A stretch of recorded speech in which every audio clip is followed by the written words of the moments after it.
Different. Okay, I'm in. Yay! I see a big hair bun and I see some big black glasses. Oh, yes. 4 eyes. That's me. I like it. You're both the 4 eyes. I like it. Hi, everyone. I'm Jamie Derringer. And I'm Amy Devers. And this is Clever. Clever is a podcast in which we have conversations with the super smart people who are shaping the world around us through design. Today, we're talking to Genevieve Gorder. You know, we all fell in love with her when she was on Trading Spaces. Mm-hmm. Since then, she's continued to capture our hearts and inspire us with a number of HGTV shows. Her latest being an inside look at the renovation of her own New York City apartment, Genevieve's Renovation. She's also done the White House Christmas specials for HGTV. Plus, we've got the inside scoop on how she worked for Prince. What? And we talked to her about the importance of being kind, how she's a born caretaker, creating meaningful design with a soul, and we even get her to pitch fake reality TV shows. So let's talk to Genevieve. Yeah, call her up.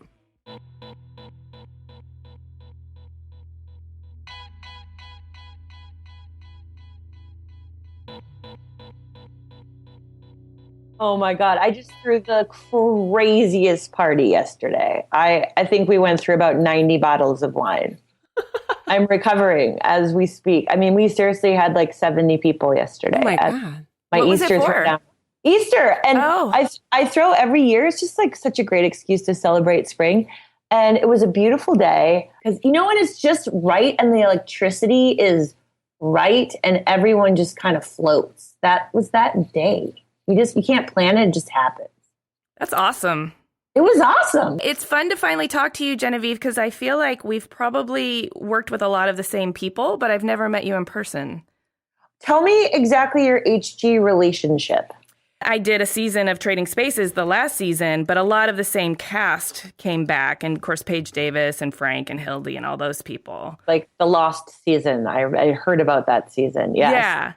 So speaking of Trading Spaces, let's just talk about that first because that was such a big deal. Jamie and I have spoken about what a cultural phenomenon it was. And never before and never since will a home improvement or makeover show create such a huge wave of cultural excitement. And I mean, it was like the thing to watch on Saturday night. It had huge viewership. And I mean, it was all unknowns, and then it was huge. So we want to know what your life was like kind of before, during, and after.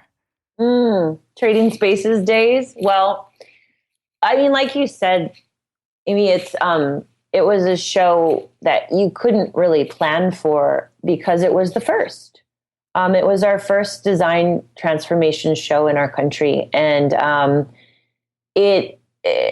you can only do that one time and you can only be first once. So when Trading Spaces came into my orbit, it was through a series of different strange happenings. I was working in a really prominent studio here in New York. I was 24 and I thought I hit cash gold working at Duffy Design Studio, which was just like in our nerdy little design world, it was like everything. And were you would doing almost like residential or commercial or product? I was doing graphic. Okay. I was doing product and I was doing commercial. Okay. So it was very varied, which keeps me very interested. I definitely am a cat with a shiny ball. So if there's something else to do too, I want to do all of it. And it was that studio. And during the late 90s and early 2000s, it was crushing design in our country. So, I worked there and I had designed freelance. I had designed the Tanqueray 10 bottle because, I was making 30 grand a year and I was hungry. And I did this job on the side. I hated gin. I was barely drinking age, but it won a lot of awards, like nerdy awards that no one cares about, but designers in our community. And when they were casting Trading Spaces, they just happened to be looking exclusively at award annuals. Like, how weird is that? And I get a cold call at my desk and I said, no, like, I don't want to be in Tennessee and work on a television show. Like, I'm in New York and I thought I was real cool. Can I swear? Because I really want to. Absolutely. Go for it. Good. I just thought I was shit hot cool in design, and I was making, awards and whatnot. So I said no. And then they sent me the English version, which was called Changing Rooms, which Trading Spaces is based on and licensed off of, which is why you don't see reunion shows or more Trading Spaces stuff now, because England owns it. And what I saw was basically making design mass. It was making it approachable and doable, and people deserve it and can afford it. And that's what design to me is all about. How do we do that better so everyone can have it? So I thought it was a beautiful formula. So anyway, I decided to do it as my boss said, hey, I'll give you a 6-month sabbatical. Go try it. I'll keep your insurance benefits going. If you don't do this, you'll kick yourself for the rest of your life. That's a cool boss. Wow. Yeah. He's like a mentor and a design godfather for me, and we're still friends. And he said, just remember to talk about me someday. What's his name, then? You got to talk about him right now. Joe Duffy. I've been talking about him for 20 years. Joe Duffy. Okay. Duffy Design. Shout out, Joe Duffy. Yeah, there's a shout out to my design dad. But he was my real mentor and let me go mentor a country through these shows. So that's how it all got started. This was a 3-pronged question, but yeah. So I'm glad you answered that, because I was curious, like, what your life was and how this kind of came into your world. And then obviously it was a really abrupt change. So then did they fly you to to Knoxville? And then you started designing? Yeah, they flew like 5,000 of us out for these 6 positions. But when you just know that it's supposed to be your job, not in a way of like, I'm going to get this, blah, blah, but you just feel it in your bones, in your gut. Like, there is a moment where I was auditioning, and I believe I was with Ty, and we were doing some, like, what would you do with this space? And it was basically like a set that they set up kind of wrong, and we had to write it with our words. Mm-hmm. And, I'm from the Midwest, so I'm just kind of no bullshit about everything, and I'm real straightforward. In a nice way, of course. And they liked that. And I was also really, really young. So it kind of rounded out a group that they were thinking about. And I like design, and whatever I do beyond design is always about how can I help the most people? And that's just my MO as a human. And I think you're wired that way or you're not. It doesn't make you any better. It just makes you you. And so this seemed like an incredible microphone to get cool stuff to everyone else, because it definitely wasn't feeling real cool in interiors. Interiors felt old, and they felt very uptight and Southern and rich. And I was this, designer from scrappy Midwest, worked at MTV doing design, and went to art school in New York, and kind of made everything myself. And so it wasn't a natural fit into quote unquote interiors, even though I was doing them. I was doing them in a kind of off the grid way, but I grew up doing them with my family. So it was real easy to then, get into the mold. And then Trading Spaces blew the fucking doors off my life. I mean, there were no mentors. There was no one for you to look to say, okay, this is going to happen. Right. And there was no pattern. No, there was Martha Stewart who paved the road, and then no one had driven, on any of these roads yet. And so it was buck wild. Like, I was, if I had a folder in my house that said, if I die, it was probably one of these guys. Because you became public really quick. It was kind of pre-texty email life. Even though we had email, we still sent letters and postcards, in the early 2000s. Faxes, right. So I would get 8-page single, spaced letters from weirdos all over the country. I mean, that was part of your life suddenly. And then it was tabloid. The show was so big that we were tabloid people as well, which was I'm buying Tostitos and someone's taking a picture of it and it makes a magazine. And you're like, I just paint stuff. Why is this happening? So we became really, really tight.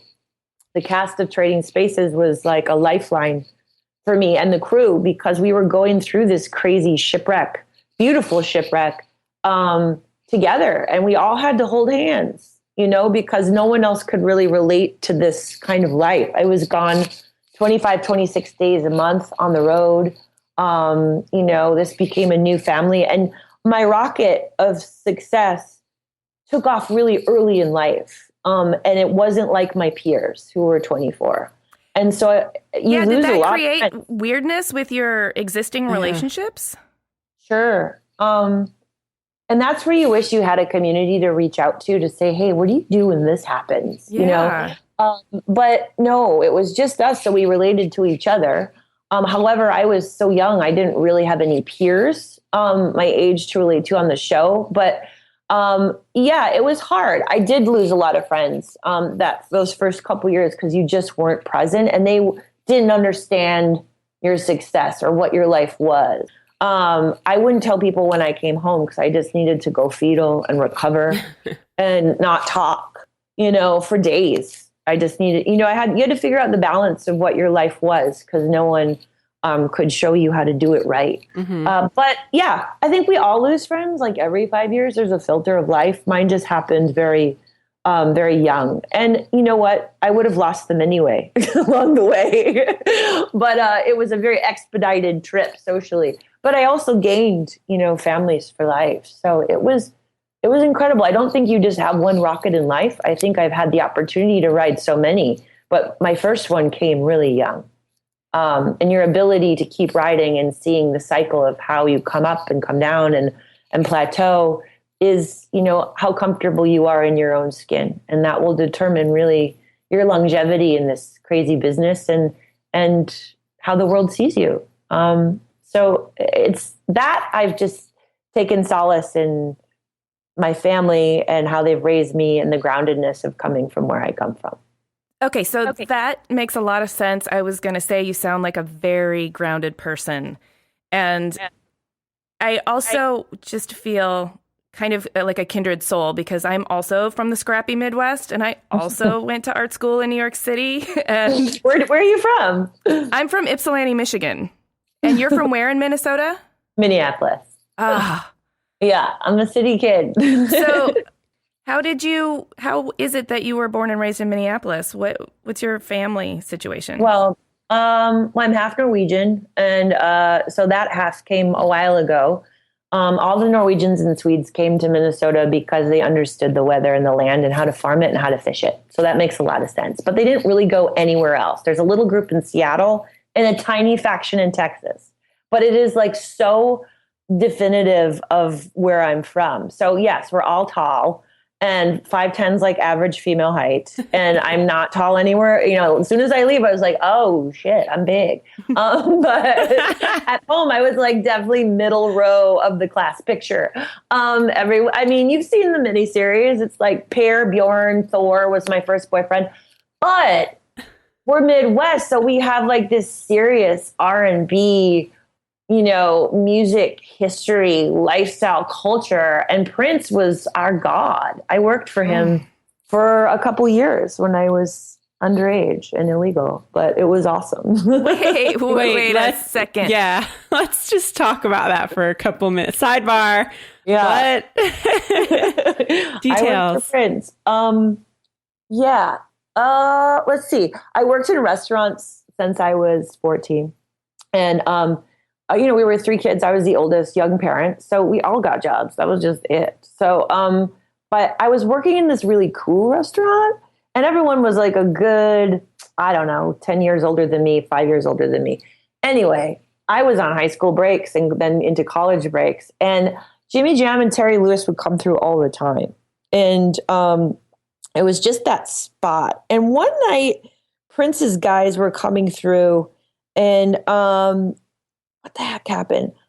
They hired a couple of the servers from this restaurant who are considerably older than me to work at Glam Slam, which was his new club. And you remember that song, Glam Slam? Oh, yeah. I remember he had a Glam Slam outpost in LA, too. In LA, right. So ours opened first. And then the servers went there and kind of built up the staff and said, hey, Jen, do you want to come over? And so I did. And I was a server, I danced, I did laundry, I did whatever he needed. There was a bunch of us. But all I can say, it was an education that I probably couldn't have gotten anywhere else in my life. And I came to college like, and you got what? Right. I was seriously like 40 by the time I got to college. So you went to SVA, right? Right. I got an internship at MTV, and my boss was also a professor at SVA. So School of Visual Arts was cranking in those times, and there's still a great school. And graphic design was boss. And so I went to school full time and worked at MTV full time. So that was an interesting schedule. But, I really lucked out in these like beginning jobs of my life. I had these incredible groups of people in the Gen X generation, where we worked like we were hungry and we worked like crazy hard. And it's not saying that the generations don't now. I'm not like that old lady, but it was a time, and it was a different kind of working. And I loved it. So we've got a little bit of the background, where you grew up, how you landed in New York City, how you ended up on Trading Spaces. What's the tail end of the Trading Spaces story? Because you left the show before the show left you, right? I left the show before the show was done. Yeah. So I believe the show had, let's see, we started in 2000. I left about 2006, and I think the show went on through 2008, correct? That sounds about right, because I was on the last season. Yeah, and that was 2008, yeah. What made you decide that you were just like, all right, I'm done with this show? There was a point, and I'm not going to mention names, but there was a point when it stopped being about design and helping people. And I feel like with the incredible success of the show, the network was also diluting what made it successful. So it's you get this group of people that you can't plan chemistry or success. It's like planning marriage. You don't know if they're going to stay the same forever. It's a gamble. And we had this incredible posse, and they just kept building off of it. So it's like, let's add more friends to the show Friends. Then it stops being Friends and it becomes something else. And I was really there through the building of it and through its golden time. And so I knew it was time to go. So I went to Town Hall. TLC offered me my own show. And you can't really say no to that. So I went off and did that show for 3 years. Mm-hmm. And then HGTV took me away. So what an incredible ship to come in on. I'm very grateful. Yeah. So you've done tons and tons of TV shows, but like, what is your daily life like not hosting stuff or not designing on TV? Mm-hmm. I mean, TV is just a small piece. It's the loudest piece, but it's probably like 20% of my job. The other part is, well, now, and that's changed a lot, since I began. When I first began, it was just TV.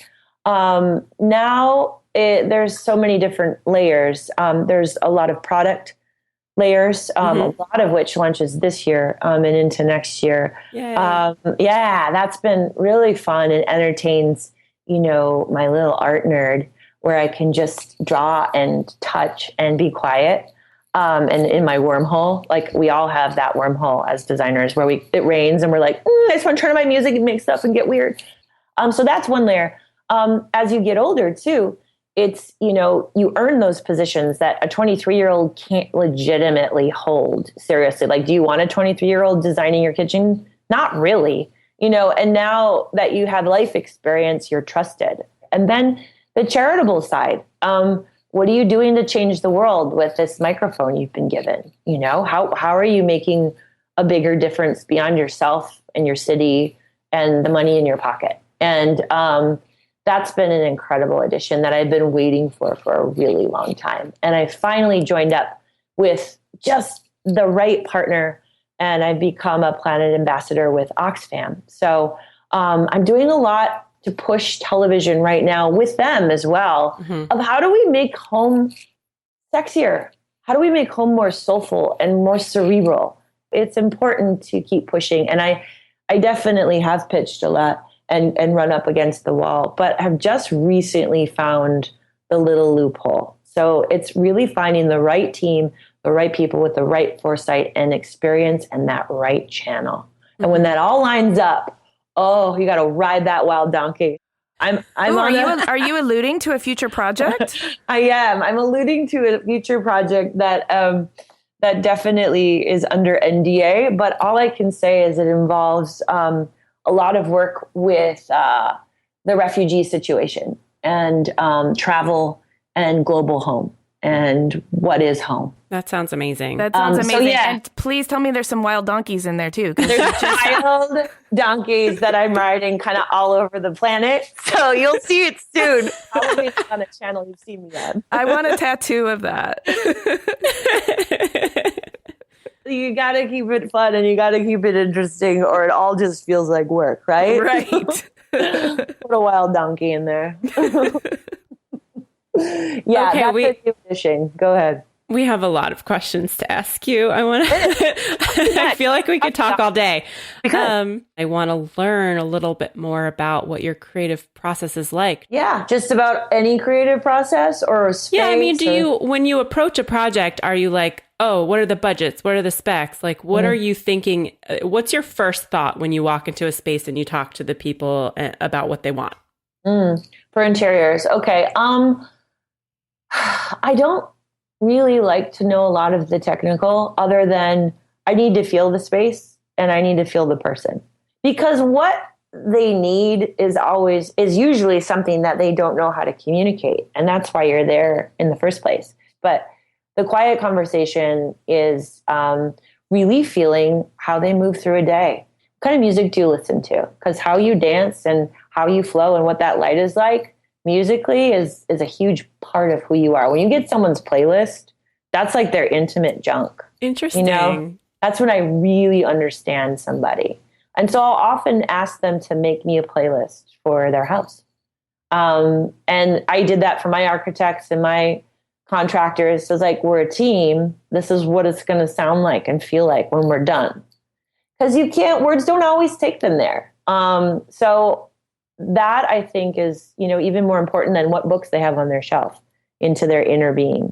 And so, while they're going to talk a million miles a minute about what they like, what they want, blah, blah, blah, and their budgets and all of that, I have to really boil everything down to its essence. And that's what design is really about. How do you say the most with the least? How do you do it clearly? And how do you do it really effectively?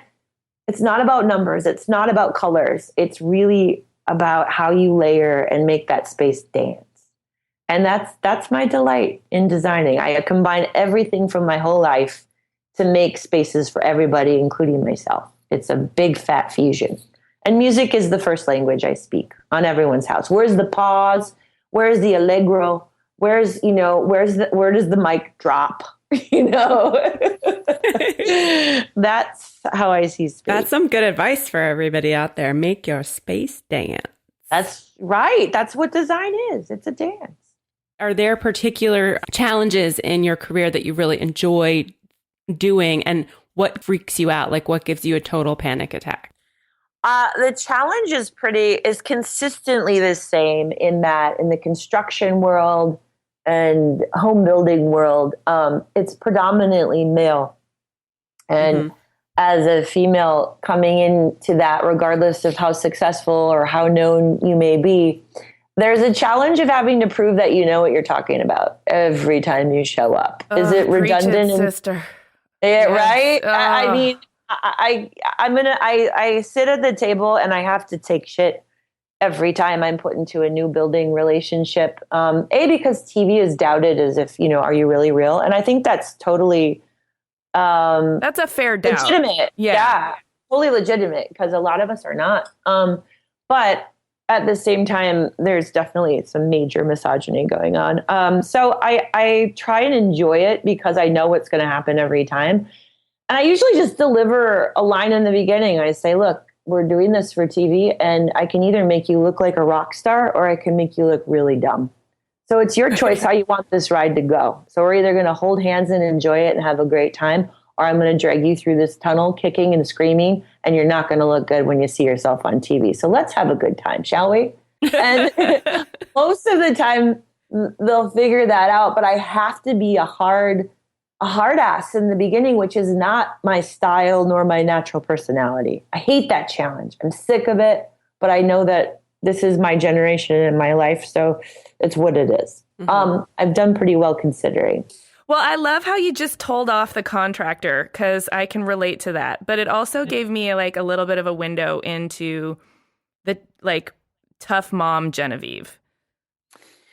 Yeah, I mean, I'm raised by some pretty fierce females, and I don't fuck with me like that.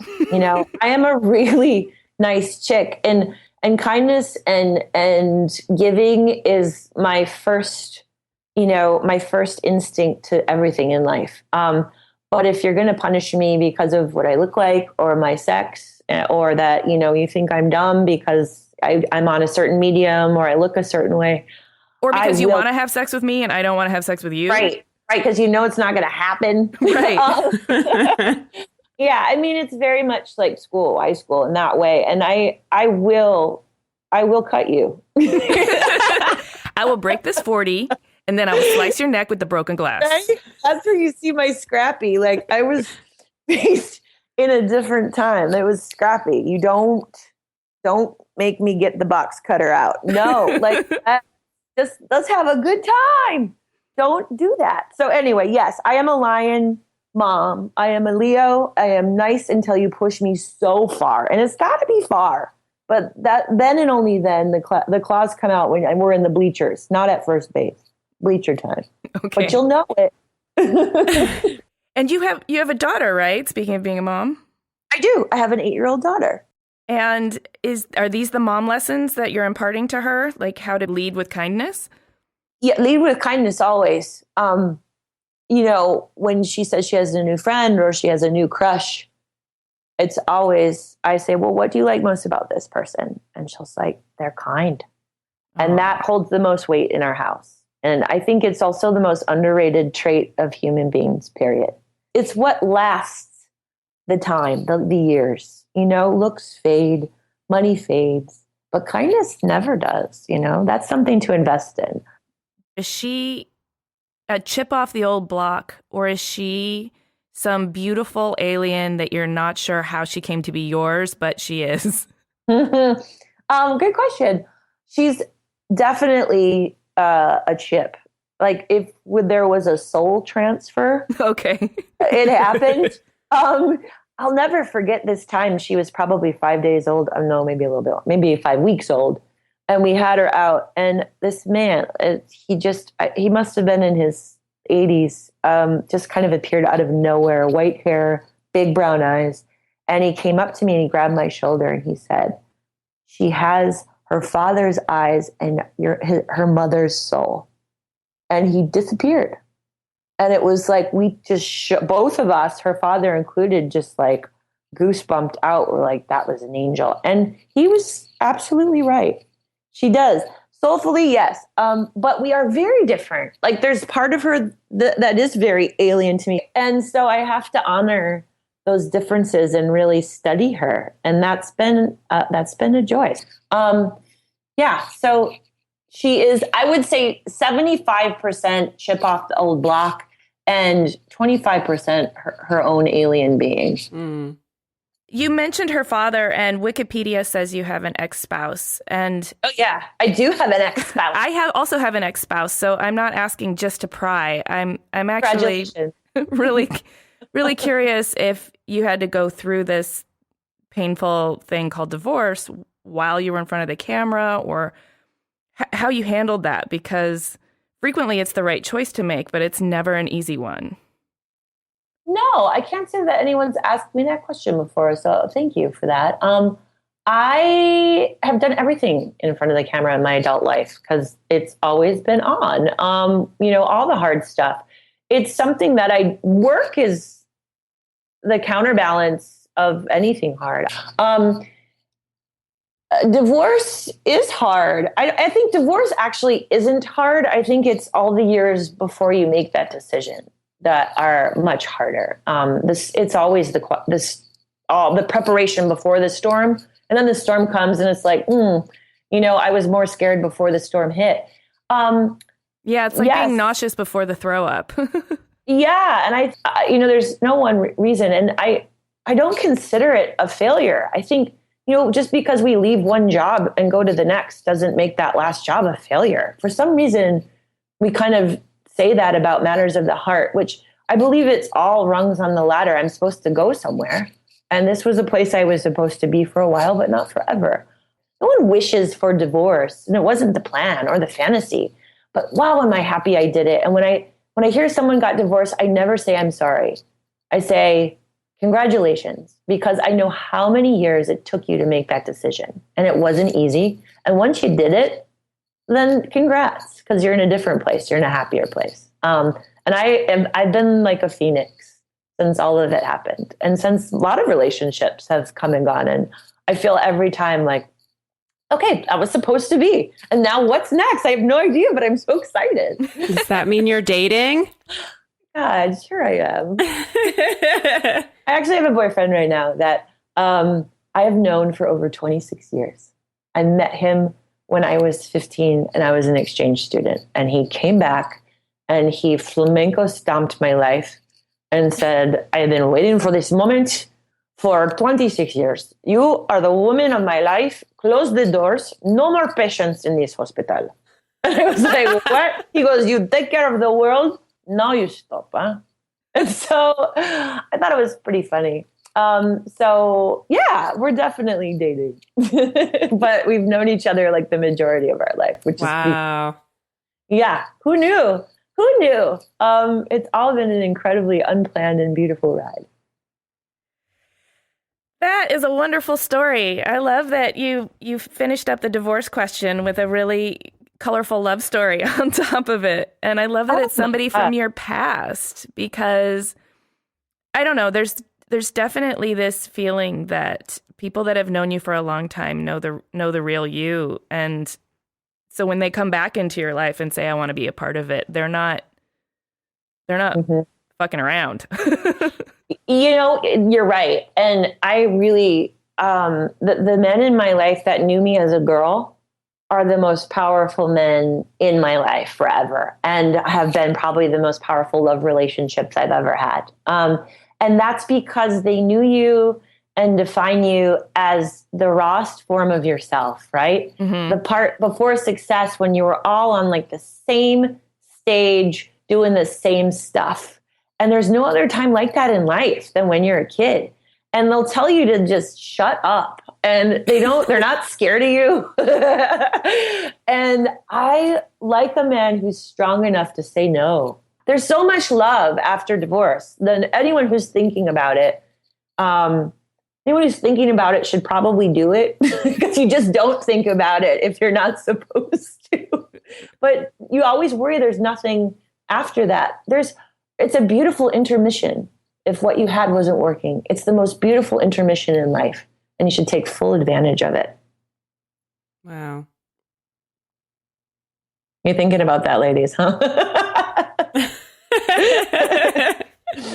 Yeah, let's pause for a moment and just absorb that. No, I would agree with you. I had a very, very amicable divorce, and I'm still very good friends with my ex-husband, but it wasn't working, and I agonized over it forever, because my mentality is just that I'm a problem solver. So I problem solved it to death, and it just didn't get solved. No, I agree with you. I'm a problem solver too. That's our job. Mm-hmm. But I'd seen so many marriages that were sad when I was doing homes that I just told myself, I'll never settle for that. And I'm also a child of divorce. So I had a rough draft of how to not do it, and also knowing when it's time. And, again, it's nothing that anyone wants or strives for, but when it's time to go, it's just like a job. You got to know when it's time to go, because happiness is the lesson that we want to give away, teach to our children, most importantly, above anything else, right? How to have joy, how to live joyfully. Hey, that brings me to the next question. Hit it. Name 2 things that bring you joy. I want to hear one simple and one profound. Okay, well, here's a really simple one because I just did it yesterday.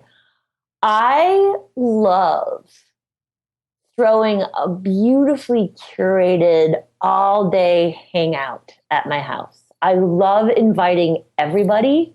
I love choosing the music, cooking. I'm basically just a big, oozy, pulpy caregiver who needs that itch scratched regularly. And when I have a room full of people who don't know each other, all humming, like, you know, that humming feeling when everything's like just right and the sun's up and people don't want to go home and they're happy. Like, that gives me such fullness.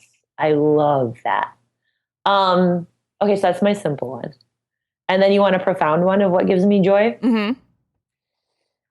It's being able to use all of my superpowers, my secret ones and my known ones, for one thing that feels really important on a global scale. And my work with Oxfam in being able to reach out and help refugees and talk about home, but actually use my heart and soul and put words to that to communicate to mass is like, that is a sincere and unexpected joy that's come into my life. Again, it's caregiving, but on a more cerebral and soulful level. And global level. That's very beautiful. Yeah, that's what I'm supposed to be doing, for sure. And so travel and using design and voice and heart globally is just like where I've been aiming my guns since I was a kid. And now it's finally happening. So I'm excited to break boundaries with design television too, to take design to a really cool place. It's so cool. It's just not allowed to be on television, you know? I cannot wait for this, and I can't wait till you can tell us more about it. Mm-hmm. Me too. We'll have to do another chitty. Okay. I know that you're a runner, and I am too. And you even have your own hashtag on Instagram, GG Runnies. GG Runnies! Yay! So I wanted to ask you a couple questions about that. So first of all, where's your favorite place to run in New York? You know, it's all about proximity for me, just because if it's not close, it's not happening. Mm-hmm. And I happen, right? And I happen, as much as I could say, I love running on the volcanoes of Hawaii. I love running the West Side Highway in my neighborhood. So I run right along the Hudson through the Gallery District of Chelsea where I live. I say hello to Lady Liberty every day. I love routine when it comes to exercise. It just makes me so happy. How about you? Same thing? Yeah. I just go right out my door. Otherwise, I'm not going. Right? And it's my one connect with nature every day, living in such an urban place. Like, I just need to smell water and see birds and see life. I bet you get such a good breeze there too. And that's so important when it gets hot in the summer. Oh, yeah. It's so, oh my God, because it gets so stanky here, man. As you know. But it's also like my real time to be alone. I'm a real extrovert. Sorry. I'm a real extrovert and I talk for a living. So to be quiet and just have my headphones on, like I'm such a music nerd. It's meditative. Like, I think it's almost like I'm smoking weed. I think I'm so smart when I'm running and listening to music. It's like, it makes you feel so powerful too. You're like, I'm such a badass right now. Like, I could kick anybody's ass right now. My ego is out of control. Feels when I'm so running. good. Yeah, it is. Well, it is a drug. You know, running is all of those endorphins just kick up. And I come from a really physical family, so if I'm not physical, I become less creative. I become less powerful in life. You know, it's like eating. I have to do it. We have a really fun game for you to play that I love games. Amy came up with, and I'm going to let her go ahead and give you the whole premise because it was her idea and it's awesome. Hit it, Amy. Okay, we're going to give you names for new TV shows that don't exist yet. And you're going to give us the premise of those TV shows. Okay. Ready? Yeah. Okay. It's all in the home improvement makeover genre. Surprise. Okay. First one is Flipper Flappers. What's that show? Ooh, Flipper Flappers. Okay, this would just be era-specific real estate flippers. So we would just be dealing with pre-war homes, and particularly those built in the golden area of the 1920s in America, which is a rich category of architecture. Wonderful. Okay, here's the next one. I love that. I would watch that show. I can watch that. Property Sister Wives. Ooh, lesbians. Lesbians. Oh, wait, sister wives. No. Okay, wait. Say it again. Property sister wives. Ooh, I stop for polygamy. If we had polygamy and real estate like crashing into each other, I would not be able to stop watching. So we're going to have, a village of ladies with that big puffy hair in the front and the headband and the big puffy sleeves, all decking out their compound. And we get to like be voyeurs on the real everyday life of sharing a husband between 10. I'm in. I'm in. And it's usually on a tight budget. A tight budget, but a always plain on a dress, tight budget. a plain long dress. Extra tight. They would probably have some pretty great tricks of like where they buy, because they have to do such huge houses, for all those kids. That I'm in. I do love watching polygamy. I do, and like the life of porno people, because it's definitely the road I didn't choose. Like it's not right. So it's the other. It's fascinating. Yeah, fascinating. Okay, keep going. Jamie, you go. Hip hop flip a flop. Oh, that's my next show. I am so down for some hip hop flip flop. I was thinking like hip hop home. Like, why haven't we done that show? We're gonna get into the urban life of the majority of how we live as a country, which is like 90% of us living in cities. Hip hop flipper? What is it? Hip hop what? Flip a flop. Hip hop flip a flop. So basically, if we're going into the most urban neighborhoods of our cities, we're dealing with the finest architecture that we've ever made in our, history as a nation. We'd have badass music, and we'd have the style that we all cop, regardless of where we live, happening in home. Done. Sign me up. Can we have epic rap battles too? Can we like put Third Base against Tribe Called Quest? Oh my God. That would be amazing. Oh my God. I wouldn't be able to host. Like, I don't care how famous you are as an actor. I don't care. We need to start a new TV network so we can have all these shows on. Musicians, I get all weird around. I'm in. Okay, the next one. Fix This Cat. Cats are the most hit on subject matter on the internet. Yes. So I hosted a show called Fix This Yard, which, as you can imagine, was a landscape makeover show. And I always thought that was about. the next most best extension of that would be Fix This Cat. What do you think that show is? I guess it's just like neutering, I guess. Yeah, DIY surgery. Oh my God. We DIY dentist stuff. Everyone's got to make everything. We've taken it to extremes. Why not neutering? I think this would be on the Animal Planet network. Oh my goodness. Okay. This is my favorite one, I think. Okay. I don't know. It might be tied with Property Sister Wives. Real Tiny Housewives. Oh my God. Yeah. I don't know how people live in those tiny houses. I don't. It would definitely be flipping tables and, cutting a bitch. And then I would watch. I love me some Real Housewives in those late hours of the night. I'll admit it. You could live in tiny houses too. Oh, that's rich. That's rich.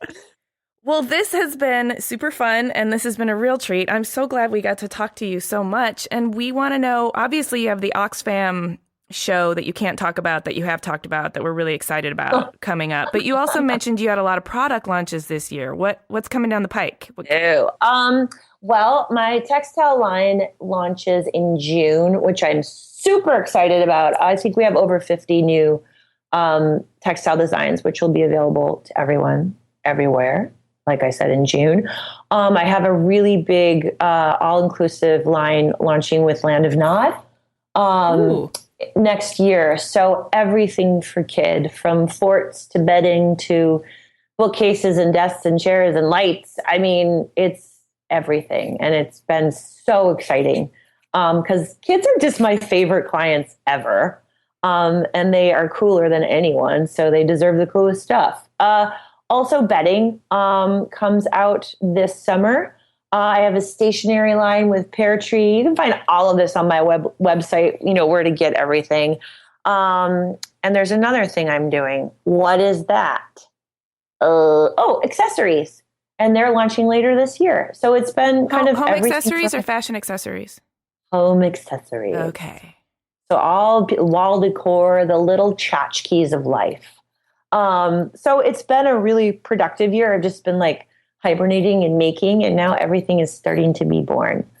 So it feels good. That's exciting. And you mentioned your website, which is GenevieveGorder.com. But you know what I really love? I just love Instagram so hard. So just come to Genevieve Gorder on Instagram or Facebook or Twitter, and you'll find everything that I'm doing always. I love how you live life. It's really beautiful. And this has been really inspiring.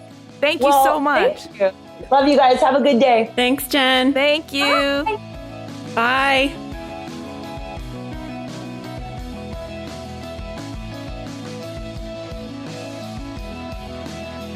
Well, that was a fun interview. Can you believe she worked for Prince? I wish I was that was my job during school. Oh my God, you don't even know how that hurts me. So jealous. I wish. Well, thanks everyone for listening to this episode. If you like Clever, please subscribe on iTunes or wherever you get your podcasts and sign up for our email newsletter at cleverpodcast.com. Yes, also on cleverpodcast.com, we're going to have the show notes, which will have pictures and more information on Genevieve.